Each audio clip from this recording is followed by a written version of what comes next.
Hey folks, Jimmy here, aka Palette of the Dead. Welcome back to the channel and welcome to a new issue of Mortal Realms magazine.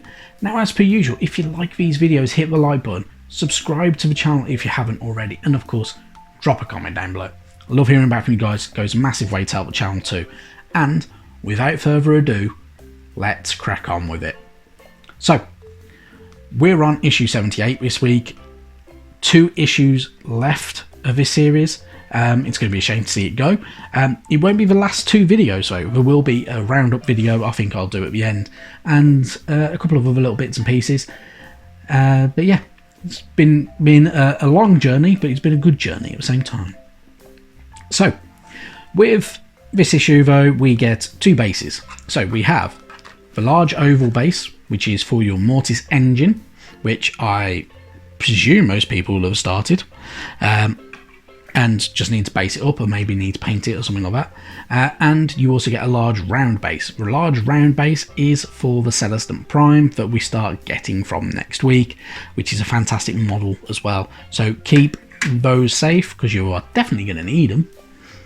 And then into the magazine itself. So we are greeted by the realm of Ghur. So Ghur is the realm of beasts, a place of savagery, brutality, and massive monsters. As vast creatures battle across dusty plains, the very mountains grind across the landscape with tectonic force to hunt one another. The sea attempts to devour the coastline, and even the continents themselves battle for supremacy. In this realm, everything is either hunter or hunted. So, Ghur is essentially the wild of the realms. This realm is absolutely savage, it is wild, it is crazy, it is nuts, and it is essentially the main setting for the 3rd edition of Age of Sigmar as well. So if you picked up the Dominion box, you would have got the new Oryx. There's a lot of information about Ghur in there, there's a bit more bits and pieces, so most of your battle plans are set in Ghur from that range as well, and you know, it's really cool stuff. Ghur, of course, is the kind of main dwelling where the latest Dominion novel takes up force as well. So this is where good old Excelsis is, the city of Excelsis, and where the Dawnbringer Crusades kind of stem from, and everything like that as well. And it kind of just shows off, you know, the power and majesty of the lands, and the fact there are big monsters, which it'll be nice to see some big monsters in the Age of Sigmar, some pretty cool new ones. Some neutral monsters would be really good fun, I think. Having some that could be, they could be good, they could be bad, they could just be like moving, like the good old living spells from Malign Potenza or anything like that. So it'd be really interesting to see if we're going to get something like that in the future. I don't know really if that'll happen, it's just a nice idea. Now, into Ghur's kind of cosmology.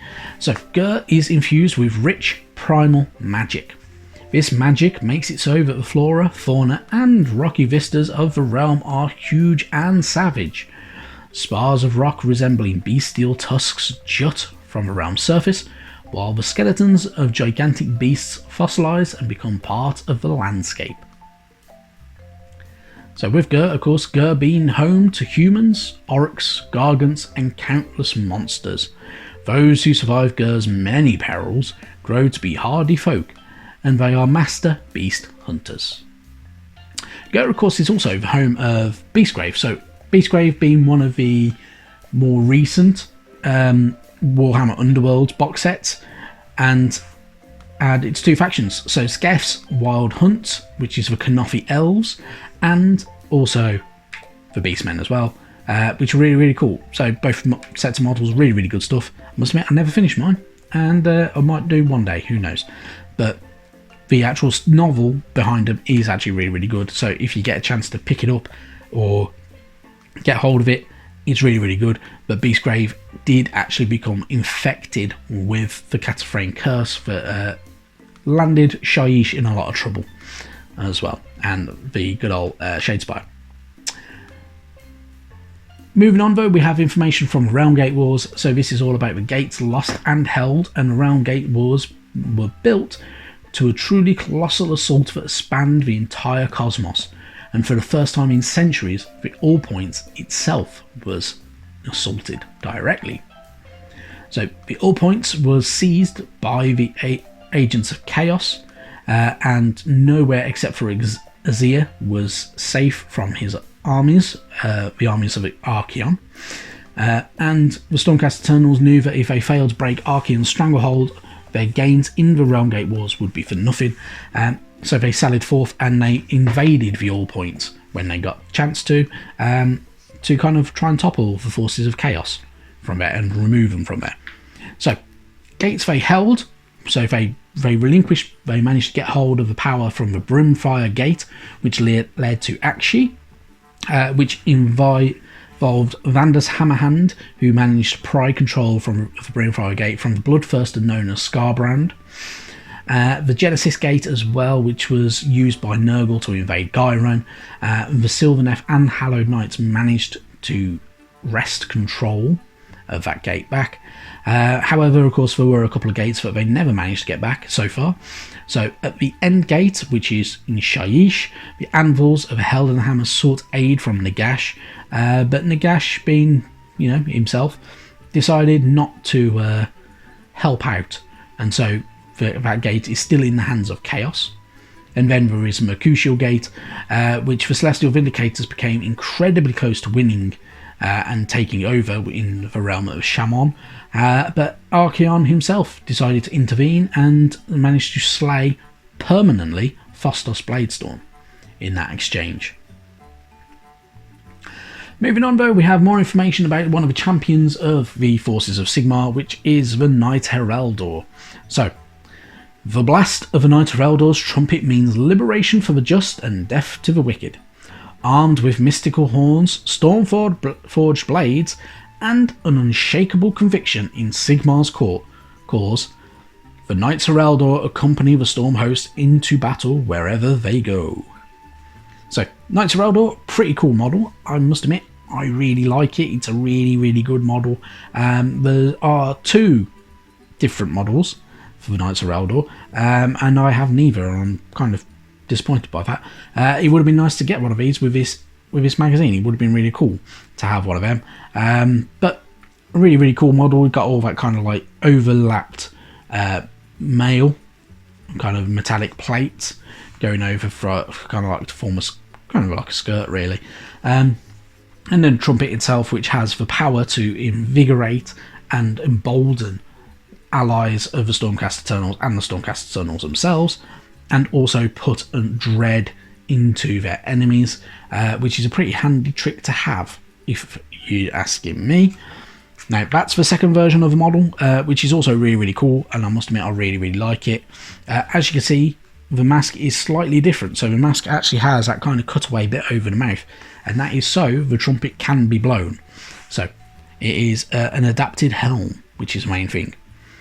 So, really, really good stuff. Nice to see more about the Celestial equipment. I'm guessing if the magazine was going to go on any longer, we would have seen a few more bits and pieces as well to do with some of the other units that we haven't quite seen yet. But there's still 2 issues left, so we might see it. Then you've got your part 2 of how to paint Mortis Engine. Paint it how you want, in all honesty. I personally fully recommend, though, spray paint. Spray paint. If you have already assembled that, don't try to hand paint it. It's going to be a nightmare. Spray paint it white if you're going to go for a lighter colour. You can pick spray paint up from B&M Bargains or Wilko's or anywhere like that. You need a white primer. You need some good weather though, so if it's cold or very humid, do not spray paint unless you have a very dry area and fairly warm area to spray paint, like a garage or something like that. Make sure it's well ventilated, so don't spray it in the house, because if you don't live on your own, you will upset everybody else, because the smell is generally quite horrible with spray paint. And yeah, you will have fun.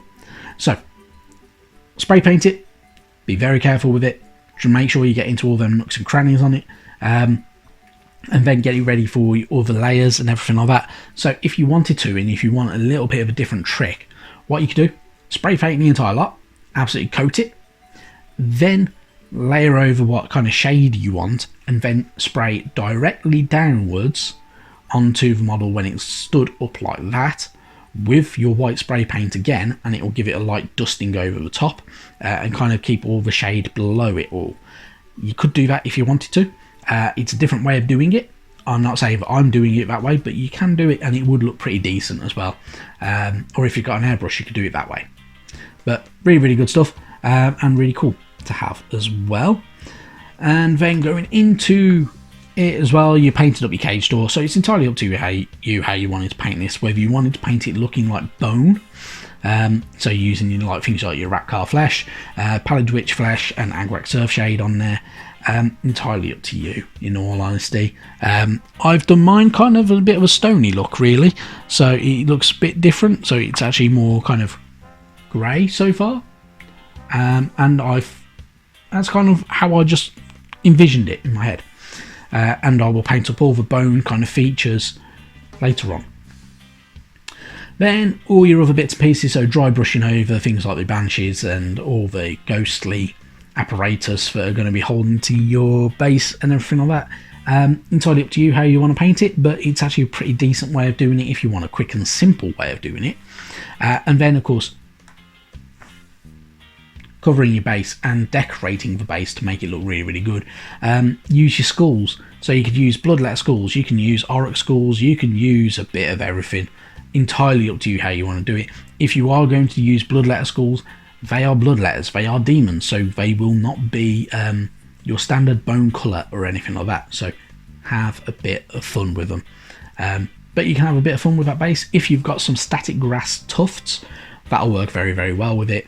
Other bits and pieces as well, so like other weapons that haven't been used from different kits, you could use those across it. Entirely up to you. Have a bit of fun and make your base stand out. You'll look better if you add more than what they have there. That is a very basic way of doing it. It looks okay, but it could be far, far better in my honest opinion. And then you got to assemble it all. It's going to be a little bit fiddly in parts, so be careful with it, but have fun with it. And yeah, when you're done, it will look something like that, or in that kind of shape anyway. But yeah, really, really good stuff. Have fun painting it though. Really, really good stuff. Then you got your war scroll for the Mortis Engine. So the Mortis Engine, of course, being a big, massive unit, it's going to take a lot of different things. So it has a damage table, which has the range it can move, the Whale of the Damned, and spectral claws and blades and everything like that as well. So how hard it's going to attack can be utilised in that as well. Really, really good stuff. So pretty cool to see all of that top stuff. And then of course you've got the details of how the abilities work as well on there, and its radiuses and other bits and pieces. And then you've got your battle plan. So the battle plan is Engine of Destruction. So you have your Stormcast and you have your Nighthaunt lists. Now this one's slightly different because you are going to use the Mortis Engine if you are playing as the Nighthaunt armies. So if you are the Nighthaunt side, you'll have your Mortis Engine, then 2 choices from the Heroes list, and 5 choices from the Nighthaunt Troops list. Any units with a star next to it takes up 2 choices, just don't forget that. If you are the Stormcast, 3 choices from the Heroes list, and then 6 from the Troops list, with the same rule that if it has a star then it takes up 2 slots. 4 battle mats, 5 objectives, and then have a bit of fun with it. It is all about making sure you hold the objectives, so keep those safe and keep going with it. And then next week, so issues 79 and 80, we get the Celestant Prime. So it's split across the 2 issues, the last 2 issues, and it's going to make a fantastic model at the end of it, and which is where your big round base is going to come into kind of play. Going to be really, really good. It's going to be sad to see the magazine go, but we've got 2 more weeks of having this fun and a bit of a chat about it. So thank you very much for watching. I'll catch you in the very near future. Bye bye now.